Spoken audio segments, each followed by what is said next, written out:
अगर आपको पता चले कि आपके फादर जो आपसे बहुत प्यार करते हैं वो एक किडनैपर और एक मर्डरर है, तो आप क्या करोगे? इसी इंटरेस्टिंग एक कंसेप्ट के साथ आज की मूवी आती है। आज की मूवी का नाम है ब्लड एंड टाइज। ये एक कोरियन मूवी है। एक रियल से इंसिडेंट को लेकर उसका एक फिक्शनल रूप इस मूवी में दिखाया गया है। तो चलिए इस मूवी को एक्सप्लेन करना स्टार्ट करते हैं।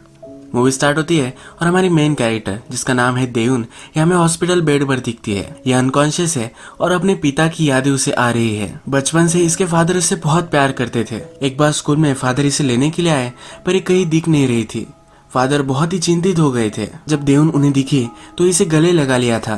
फादर ने कहा था कि कहीं भी मुझे छोड़कर मत जाना, मैं तुम्हारे बिना नहीं जी सकूंगा। देउन को भी ये पता था और छोटी देउन बोली थी कि मैं तुम्हारा दिल हूँ। अब वे फादर और डॉटर बातें करते करते घर आते हैं। फादर देउन को लिखने के लिए डिफिकल्ट वर्ड्स देते हैं। आज देउन को फादर एक एड्रेस देते हैं। ये एड्रेस देउन सही से लिख नहीं पाती। फादर कहते हैं कि तुम बहुत ही जल्दी गिव अप कर देती हो। ये बहुत ही बुरी चीज है। जब तक सब कुछ खत्म नहीं हो जाता तब तक तुम्हें गिव अप नहीं करना है। यहाँ घर में हमें फादर और डॉटर की एक फोटो दिखती है जहाँ पर लिखा होता है कि डैडी मैं तुमसे बहुत प्यार करती हूँ। ये सब हमें देउन का बचपन दिखाया गया है। अब वो बड़ी हो चुकी है। इसके बाद हम देखते हैं कि देउन अपने फ्रेंड्स के साथ एक कैफे में हैंग आउट कर रही होती है।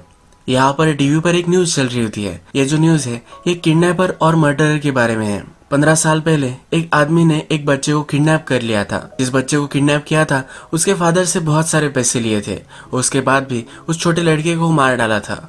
ये जो केस है इसका अब स्टैचू ऑफ लिमिटेशन आने वाला है। इसका मतलब है अब पुलिस ज्यादा इसमें इन्वेस्टिगेशन नहीं कर सकते क्योंकि इस केस को अब 15 साल हो चुके हैं। अब पुलिस को ये इन्वेस्टिगेशन ड्रॉप करनी पड़ेगी। देउन के फ्रेंड्स को ये सही नहीं लगता। ये जब देउन से पूछते हैं तो देउन भी कहती है इन जैसे लोगों को मार डालना चाहिए। कोरिया में किसी को भी फांसी नहीं हुई है तो इन्हें लगता है कि इन जैसे लोगों को फांसी होनी चाहिए। यहाँ पर देउन अपने फ्रेंड्स के साथ बातें कर रही होती है तभी देउन के फादर वहां जाते हैं। इनकी फाइनेंशियल सिचुएशन उतनी अच्छी नहीं है तो देउन के फादर जिनका नाम होता है सुनमन हमेशा काम करते रहते हैं। यहाँ भी इस रेस्टोरेंट में वो काम ही कर रहे होते हैं। देउन फिर अपने फ्रेंड्स को उनसे मिलाती है। देउन का बॉयफ्रेंड है जो पुलिस की एंट्रेंस एग्जाम देने वाला है। अपने फादर से वो उसे मिलाती है। देउन का बॉयफ्रेंड कहता है कि आप कोई भी वरी मत करना, मैं हमेशा देउन का ख्याल रखूंगा। फादर कहते हैं कि नहीं, मैं ही रखने वाला हूँ। ये इसे बहुत ही वियर्ड लगता है पर फादर फिर हंसने लग जाते हैं। वो कहते हैं कि मैं सिर्फ मजाक कर रहा था। देउन के फादर को बहुत काम करना पड़ता है, ये उसे बहुत ही बुरा लगता है। देउन का एजुकेशन खत्म हो चुका है और उसने एंट्रेंस एग्जाम दी है। उसे जर्नलिस्ट बनना है। उसका इंटरव्यू भी अच्छा गया था तो इसका आज रिजल्ट लगने वाला है। सुनमन और देउन दोनों गाड़ी में बैठते हैं और इस इंटरव्यू का रिजल्ट देखते हैं। यहाँ पर इंटरव्यू में देउन फिर से फेल हो जाती है। देउन फिर जिसने इंटरव्यू लिया था उनकी कंपनी को कॉल लगाती है। ये इंटरव्यू में क्यों फेल हुई इसका रीजन उसे नहीं मिलता।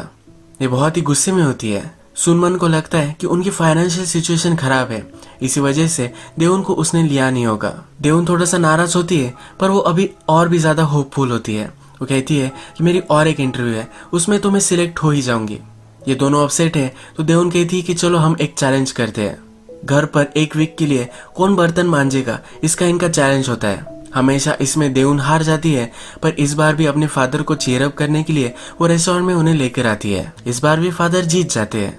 देउन अगर इंटरव्यू में पास हो जाती है तो उसके फादर रह नहीं पाते। देउन की उन्हें आदत हो चुकी है क्योंकि हमेशा से वो देउन का ख्याल ही रखते आए हैं। इसके बाद नेक्स्ट सीन में हम देखते हैं कि देउन अपने फ्रेंड्स के साथ मूवी देखने के लिए आती है। ये मूवी भी जो किडनैपिंग हुई थी 15 साल पहले इस पर ही बेस्ड होती है। इसी मूवी की वजह से फिर से न्यूज वगैरह चल रही होती है। इस मूवी की सैड एंडिंग देखकर देउन को बहुत ही बुरा लगता है पर इस मूवी के लास्ट में एक्चुअल किडनैपर का वॉइस होता है। इसमें बताया जाता है कि अगर आपको ये पता होगा कि ये वॉइस किसका है तो प्लीज आप पुलिस को कांटेक्ट कीजिएगा। अब यहाँ जो थिएटर में मूवी चल रही है इसका भी एक्सप्लेनेशन मेरे चैनल पर अवेलेबल है। इसकी लिंक मैं डिस्क्रिप्शन और आई बटन पर दे दूंगा, आप वो जाकर देख सकते हैं। ये एक्चुअल इवेंट हुआ था जिसमें एक किडनैपर ने बहुत सारे बच्चों को ऐसे ही मार डाला था। ये एक सच्ची कहानी थी और उस पर ये मूवी बेस्ड थी। आज की मूवी हम जो एक्सप्लेन कर रहे हैं उसके बाद क्या हुआ होगा इसका फिक्शनल रूप इन्होंने लिया है। फिर से हम एक्सप्लेनेशन की ओर बढ़ते हैं। अब देउन फिर से मर्डरर का वॉइस सुनती है। इस क्लिप में बोला गया होता है कि कभी गिव अप नहीं करना चाहिए। जब तक सब कुछ खत्म नहीं हो जाता तब तक कुछ भी खत्म नहीं है। देउन को अब रियलाइज होता है कि ये तो उसके फादर कहते थे। ये वॉइस उसके फादर से बहुत मैच करती है और ये कोड भी। ये समझ नहीं पाती ये हो क्या रहा है। ये बहुत ही बड़े शॉक में होती है। मूवी खत्म हो जाने के बाद इसके फ्रेंड्स डिस्कस करते हैं। इसके फ्रेंड्स को लगता है कि वॉइस उन्होंने सुनी है। देवन की फ्रेंड कहती है कि ये तो तुम्हारे फादर जैसी वॉइस थी। देवन उसे डांटती है और कहती है ये क्या कुछ भी बोल रही हो। इसकी फ्रेंड भी इससे अपोलोजाइज करती है और ये यहाँ से चले जाते हैं। रात में देवन इंटरनेट से फिर से रिकॉर्डिंग निकालती है और ये सुनती है। ये जब सोती है तो इसे सपना आता है इसके फादर ही किडनैपर है, तो उन्हें कन्फ्रंट करती है। इसके फादर भी मान जाते हैं। इस बुरे सपने से उठती है। जब सुबह होती है तो फादर ने बहुत सारा खाना इसके लिए बनाया होता है, पर आज इसका कुछ भी खाने का मूड नहीं होता। देवन की फ्रेंड ने जिसने कहा था कि उसके फादर की आवाज थी, उसके साथ वो रेस्टोरेंट में आती है। इसकी फ्रेंड कहती है कि बहुत ही सॉरी हो, मुझे ऐसा कुछ भी कहना नहीं चाहिए था। तुम्हारे फादर तुम्हारा बहुत ही केयर करते हैं, ये कभी भी वो कर नहीं पाएंगे। ये फ्रेंड कहती है कि जब मुझे पता चला था कि मेरे फादर का अफेयर है तभी भी मुझे बहुत ही बुरा लगा था। ये अजीब अजीब चीजें करने लग गई थी। देवन भी ये सब सुनने में इंटरेस्टेड हो जाती है। देवन पूछती है कि तब तुमने क्या किया था। उसकी फ्रेंड कहती है कि मैंने उनके मोबाइल्स, उनका लैपटॉप, ये सब चीजें चेक की थी। देवन को भी आइडिया अच्छा लगता है और अब फादर के लैपटॉप वगैरह वो चेक करने लग जाती है। यहाँ पीसी में फादर ने पॉर्न फिल्म डाउनलोड्स की होती है, ये उसे दिखती है। देवन को ये फिल्म मिल चुकी है, ये फादर देख लेते हैं। फादर मना कर देते हैं कि ये मेरी थी ही नहीं, जब हमने बाय किया होगा तब ये आ चुकी होंगी। देवन जब अपने फ्रेंड को ये कहती है तो ये दोनों बहुत हंसती है। देवन की फ्रेंड कहती है तुम्हारे फादर भी एक मेल है, उनकी भी फिजिकल नीड्स होंगी, और ये दोनों और भी हंसती है। देवन को अब कंफर्म करना ही है कि उसके फादर मर्डरर नहीं है। उसके फादर हमेशा वीकेंड्स पर फिशिंग के लिए जाते हैं, पर कभी भी कोई भी फिश नहीं लाते। ये उसे बहुत ही सस्पिशियस लगता है और अब फादर का पीछा वो करने लग जाती है। ये फादर के पीछे जाती है तब उसे पता चलता है कि एक अमीर घर पर उसके फादर काम करते हैं। ये वीकेंड्स पर जाकर सब साफ सफाई कर आते हैं। रात में देवन देखती है कि उसके फादर क्लब के बाहर काम कर रहे हैं। एक अमीर लड़की वहां आती है जो ड्राइव करना चाहती है, पर यह बहुत ही ड्रंक है, तो फादर इसे मना करते हैं कि तुम्हें ड्राइव नहीं करनी चाहिए। ये लड़की मानती नहीं। इन दोनों में झगड़ा हो जाता है और लड़की फादर को मारने वाली होती है, तभी देवन वहां पहुंच जाती है। देवन इसे रोक लेती है और देवन और इस लड़की का अब बहुत ही झगड़ा हो जाता है। डायरेक्टली यह सब हमें पुलिस स्टेशन में दिखाए जाते हैं। फादर पुलिस को कह रहे होते हैं कि ये सब गलती मेरी है, मेरी बेटी को छोड़ दो। जो अमीर लड़की थी ये कह रही होती है कि इन्हें जेल में डाल दो, पर उसे भी वो घर भेज देते हैं। देवन को अपने फादर के लिए बहुत ही बुरा लगता है और ये दोनों अब घर आ जाते हैं। नेक्स्ट सुबह हम देखते हैं कि देवन अपने फादर की मॉलिश कर रही होती है। ये कहती है कि आपके बाल सफेद हो चुके हैं। फादर कहते हैं कि इस सफेद बालों का क्या, अभी तो वो जवान है, अभी तो बहुत सारी चीजें कर सकते हैं। देवन अब सीरियस हो जाती है और पूछती है कि आपने कभी कुछ शादी क्यों नहीं की। फादर कहते हैं कि मैं अभी भी शादी कर सकता हूँ, पर मेरा सारा टाइम तुम ही खा जाती हो। एक्चुअल में सही भी होता है। देवन से फादर बहुत प्यार करते हैं और उसे ही पूरी अटेंशन मिलनी चाहिए, इसलिए कभी भी उन्होंने शादी नहीं की होती। अब मूवी में और एक कैरेक्टर इंट्रोड्यूस होता है, इसका नाम है शिन। शिन इन पर नजर रख रहा होता है। जब देवन घर से बाहर लाइब्रेरी में जाती है तब वहाँ शिन आ जाता है। शिन देवन से बातें करने लग जाता है और कहता है तुम्हारे फादर के बारे में, तुम्हारे बारे में मुझे सब कुछ पता है। ये फिर एक लेटर देवन को देता है। यह लेटर देवन के फादर के लिए है। यह फादर को इस लेटर में ब्लैकमेल कर रहा होता है। इसके बाद वो फादर को भी कॉल लगाता है। ये फादर को कहता है कि अब मैं कोरिया आ चुका हूँ, मैं हमेशा अब यही रहने वाला हूँ। ये पैसों की डिमांड करता है। कहता है कि मेरी सिस्टर अब बीमार है, उसे कैंसर है, इसी वजह से उसे पैसे चाहिए। फादर कहते हैं कि मैंने बहुत सारे तुम्हें पैसे दे दिए हैं, अब फादर उसे पैसे नहीं दे सकते, लेकिन अगर तुमने मुझे पैसे नहीं दिए तो मैं देवन को सब कुछ सच सच बता दूंगा। फादर ने देवन को कहा होता है कि उसकी मदर मर चुकी है, पर एक्चुअल में ऐसा नहीं है। देवन की मदर जिंदा है और शिन की सिस्टर ही उसकी मदर है। रात में फिर से देवन को शिन का कॉल आता है। फादर अब उसे कहते हैं कि जरा वेट करो, तुम्हें सब पैसे मैं दे दूंगा। अब थोड़े दिन हो जाते हैं पर फिर भी वो उसे इग्नोर ही कर रहे हैं। देवन को ये लेटर सस्पिशियस लगता है, पर वो अपने फादर को अब कन्फर्ट नहीं करती। बाद में शिन इनके घर पर आ जाता है। इसी दिन देवन की मदर मरी थी, ये उसके फादर ने उसे कहा था, इसलिए वो डिनर वगैरह कर रहे होते हैं। मदर की फोटो वहां लगाई होती है। शिन जब ये सब देखता है, सब खाना वगैरह वो गिरा देता है। वो कहता है ये क्या चल रहा है। शिन कहता है तुम्हारे फादर को गिल्टी महसूस हो रहा है, इसीलिए ये सब वो कर रहे हैं। फादर शिन को कहते हैं कि बाहर जाकर हम बात करते हैं, पर ये मान नहीं रहा होता। फादर जोर से इसे एक झापट लगाते हैं। उसे कहते हैं कि तुम ये सब करने के लिए मर सकते हो। शिन बोलता है कि तुम कहते हो कि जब तक सब कुछ खत्म नहीं हो जाता तब तक कुछ भी खत्म नहीं हुआ है, कभी भी गिव अप नहीं करना चाहिए। यह कहकर वहां से चला जाता है। रात में देवन सो नहीं पाती। फादर के सब ड्रॉर्स वगैरह चेक करने लग जाती है। इसी ड्रॉर्स में उसे एक रिसिप्ट मिलती है। ये एक हॉस्पिटल की रिसिप्ट है और यहाँ हस्बैंड और वाइफ का नाम लिखा गया है। ये नाम वो पहचान नहीं पाती। इसके बाद हम देखते हैं कि फादर फिर से शिन को मिलने के लिए आए हैं। शिन को कह रहे होते हैं कि सब कुछ पैसे में तुम्हें दे दूंगा। थोड़े से पैसे वो शिन को दे देते हैं। इसके बाद हम देखते हैं कि देवुन को वो नाम तो मिले हैं, पर उन नाम का करना क्या है ये उसे मालूम नहीं होता। उसके फ्रेंड का कोई फ्रेंड होगा जो पुलिस की एंट्रेंस में पास हो गया होगा, तो उससे ये इन्फॉर्मेशन निकाल सकता है कि 2 नाम किसके हैं। तो अपने बॉयफ्रेंड से अब वो हेल्प लेती है। उसका बॉयफ्रेंड भी ये करने के लिए मान जाता है और अपने फ्रेंड से हेल्प लेता है ये सब इन्फॉर्मेशन निकलवाने के लिए। रात में देवुन के बॉयफ्रेंड को इन्फॉर्मेशन मिल जाती है कि वो आदमी और वो औरत कौन था। बॉयफ्रेंड का फ्रेंड बहुत ही परेशान है। मूवी के आ जाने के बाद मीडिया से बहुत ही प्रेशर बढ़ चुका है। इस केस को पुलिस को जल्दी से सॉल्व करना है, पर ये कर नहीं पा रहे। इसके बाद हम देखते हैं कि बॉयफ्रेंड देवुन के पास आ जाता है। देवुन को कहता है कि जिस आदमी का तुमने मुझे नाम दिया था वो 1995 से एक्टिव नहीं है। उसके पहले रॉबरी वगैरह इस तरह की चीजें उसने की थी। 1985 में ही अबडक्शन और मर्डर ये सब हुआ था। बॉयफ्रेंड कहता है कि इस तरह के लोग कभी भी सुधरते नहीं, इसने शायद कुछ नया नाम ले लिया होगा। देवुन को धक्का लगता है क्योंकि उसे समझता है कि उसके फादर ही हो सकते हैं। दूसरा नाम फिर औरत का होता है। ये देवुन पहचानती है, ये उसकी मदर का ही नाम है। बॉयफ्रेंड कहता है कि इस औरत का कोई भी क्रिमिनल रिकॉर्ड नहीं है, ये औरत अभी भी जिंदा है। देवुन को अब शौक लगता है कि ये कैसे हो सकता है। उसकी मदर अभी भी जिंदा है और उसका एड्रेस भी उसे मिल चुका है। रात में ही अपनी मदर से मिलने के लिए निकलती है। ये मदर की घर तक पहुंचती है, पर वहाँ कोई भी नहीं होता।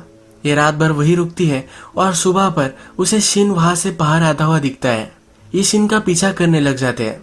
ये आगे चलकर शिन को स्पॉट नहीं कर पाते, पर शिन आगे से आता है और इनकी गाड़ी का कांच अपने हेलमेट से तोड़ देता है। देवुन उसे कह देती है कि उसे अपनी मदर के बारे में पता है।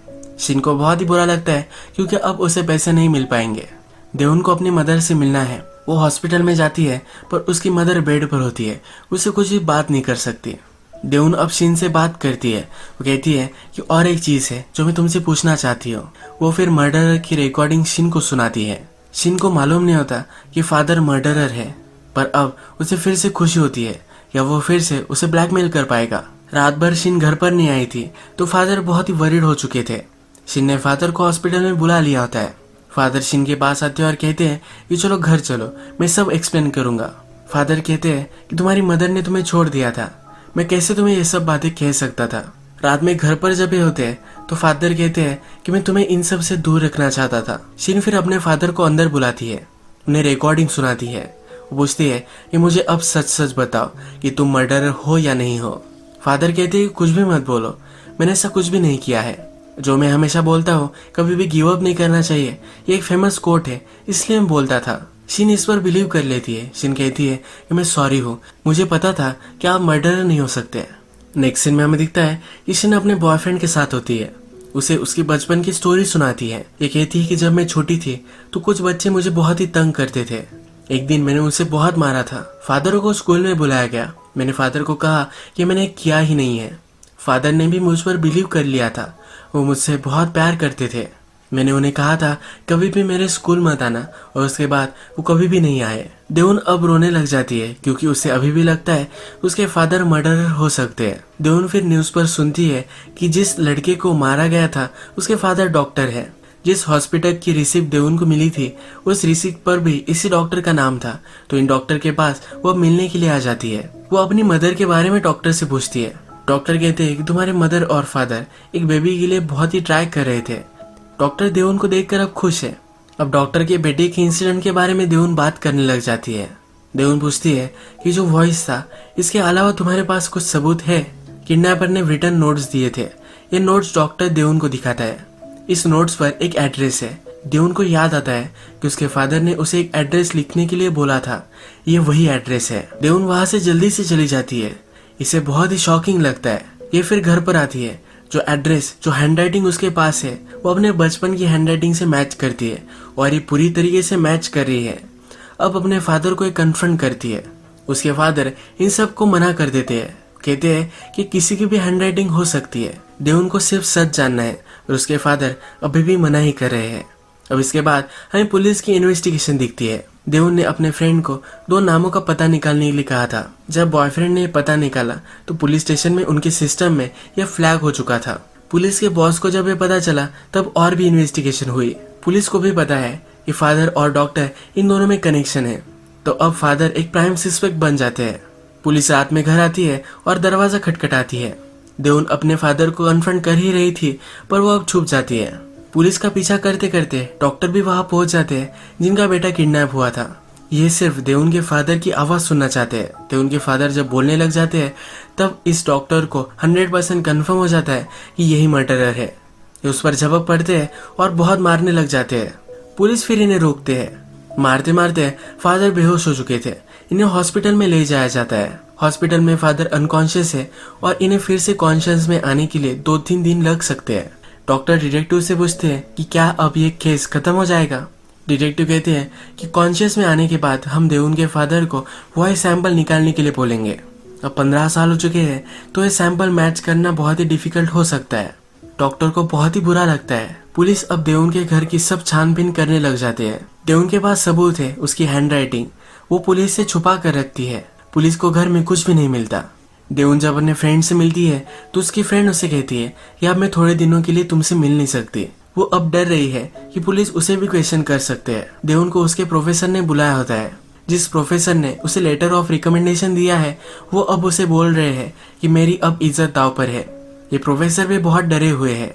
देवन के फादर ने प्रोफेसर को एक गिफ्ट दिया था, वो गिफ्ट भी प्रोफेसर अब उसे वापस कर देते हैं।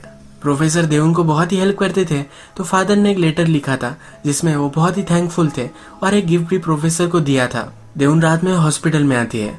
उसके फादर अभी भी कोमा में ही है। देवन फिर रोने लग जाती है। वो कहती है कि आप कभी भी मत उठना, यही सही होगा। उसे पता नहीं कि अब वो क्या करेगी, पर वो नहीं चाहती कि उसके फादर कभी भी कॉन्शियस में आए। इसके बाद हम देखते हैं डिटेक्टिव देवन से सब कुछ पूछताछ कर रहे हैं। देवन को पता था कि उसके फादर मर्डरर है पर वो पुलिस से छुपा रहे थे। इस डिटेक्टिव को ये बात पता है। देवन से सब कुछ सवाल पूछते हैं पर देवन सब चीज को मना कर देती है। वो कहती है कि मेरे फादर मर्डरर नहीं है। डिटेक्टिव उसे एक स्पॉट दिखाते हैं जहाँ पर छोटे बच्चे को मार दिया गया था। देवन को बुरा लगता है पर अभी भी वो कुछ भी नहीं बोलती। जब डॉक्टर को ये बात पता चलती है कि देवन कुछ भी सच सच बोल नहीं रही तो डॉक्टर बहुत ही डिस्टर्ब हो जाते हैं। देवन के पास जाकर वो कहते हैं कि अगर मेरा बेटा जिंदा होता तो तुम्हारी ही एज का होता। इसके बाद देवन के फादर फिर से कॉन्शियस में आ जाते हैं। उनका वॉइस सैंपल लिया जाता है। हॉस्पिटल के बाहर सब मीडिया वगैरह होती है। जल्दी से इस वॉइस को टेस्टिंग के लिए भेजा जाता है। जब इसे एनालाइज वो करते हैं, ये आवाज 15 साल पहले की थी, इसी वजह से मैच नहीं हो पाती। अब देवन के फादर को वो अरेस्ट नहीं कर सकते। ये सब देखकर डॉक्टर को बहुत ही सदमा लगता है। यहीं पर वो बैठ जाते हैं और रोने लग जाते हैं। इसके बाद देवन और उसके फादर गाड़ी में बैठकर घर आने के लिए निकलते हैं। यहाँ पर देवन ड्राइव कर रही होती है। आज की रात लास्ट रात है। इसके बाद इस केस की कुछ भी इन्वेस्टिगेशन नहीं होगी क्योंकि ये केस आज रात के बाद एक्सपायर होने वाली है। देवन फिर अपने फादर को जिस स्पॉट पर छोटे बच्चे की लाश मिली थी वहां लेकर आती है। देवन कहती है कि मुझे पता है कि आप ही मर्डरर हो क्योंकि मुझे साफ साफ याद है कि आपने मुझे वो एड्रेस लिखने के लिए बोला था। उस स्पॉट पर आकर वो कहती है तुम ये सब कैसे कर सकते हो। देवन कहती है कि मैं आपको पुलिस में नहीं देने वाली, सिर्फ मुझे जानना है कि आपने सचमुच में किया है या नहीं। वो सिर्फ सच जानना चाहती है। देवन के फादर 12 बजने का वेट करते हैं, यानी ऑफिशियली ये केस अब एक्सपायर हो जाती है। इसके बाद ये हंसने लग जाते हैं। ये कहते हैं कि जब तक सब कुछ खत्म नहीं हो जाता तब तक कुछ भी खत्म नहीं होता। कभी भी गिव अप नहीं करना चाहिए। यानी कि यही मर्डरर है पर केस एक्सपायर होने से पहले कोई भी एडमिट नहीं करना चाहते थे। फादर कहते हैं कि अब सब कुछ ठीक हो जाएगा। देवन कहती है कि अगर सचमुच में तुम इंसान हो तो प्लीज माफी मांगो, भगवान से माफी मांगो। फादर कहते हैं मैंने सब कुछ तुम्हारे लिए ही किया है। देवन बहुत ही डिस्टर्ब हो जाती है। वो कहती है हमें हमारे पापों का प्रायश्चित करना ही पड़ेगा। अपने फादर का हाथ पकड़ती है। कहती है यहाँ से हम सुसाइड कर लेते हैं, हम अब जी नहीं सकते। फादर मानते नहीं और उसे गाड़ी में बिठाकर घर लेकर जाना चाहते हैं। ये सब जब चल रहा है तो इसी स्पॉट पे हमें दिखता है कि डॉक्टर इन दोनों पर नजर रख रहे हैं। डॉक्टर को अब अपने सन का बदला लेना है। जब फादर गाड़ी में बैठ जाते हैं तो डॉक्टर जोर से आते हैं और अपनी गाड़ी उनकी गाड़ी से टकरा देते हैं। फादर और डॉक्टर ये दोनों ऊंचाई से गिरकर पानी में गिर जाते हैं। देवन भी इसमें जरा इंजोर हो जाती है। नेक्स्ट डे पुलिस इन्वेस्टिगेशन चलती है और फादर और डॉक्टर ये दोनों मर चुके हैं। पुलिस से जब क्वेश्चन पूछा जाता है तो पुलिस कहते हैं अब ये केस खत्म हो चुकी है, इस पर कोई भी इंक्वायरी वो करने नहीं वाले। देउन हॉस्पिटल में है और वो शायद कभी भी चल नहीं पाएगी। पुलिस जब देउन को देखने के लिए आते हैं तो कहते हैं कि अब अपने फादर का प्रायश्चित ये बेटी करेगी। इसके बाद नेक्स्ट सीन में हमें शिन दिखता है, अपनी सिस्टर से वो बात कर रहा है। उसकी सिस्टर उसे सब कुछ सच्चाई बता देती है। शिन के मदर और फादर इन्हें कभी भी बच्चा नहीं हो रहा था। फादर बहुत ही डिस्टर्ब हो गए और एक दिन उन्होंने हॉस्पिटल से बच्चा चुरा लिया। यही बच्चा देयुन थी। मदर ये एक्सेप्ट नहीं कर पाई। उसने फादर को समझाने की कोशिश की पर ये समझे नहीं। ये फादर के साथ रह नहीं सकती थी, इसी वजह से फादर को छोड़कर ये चली गई। देउन की एक्चुअल मदर का नाम इसे पता है।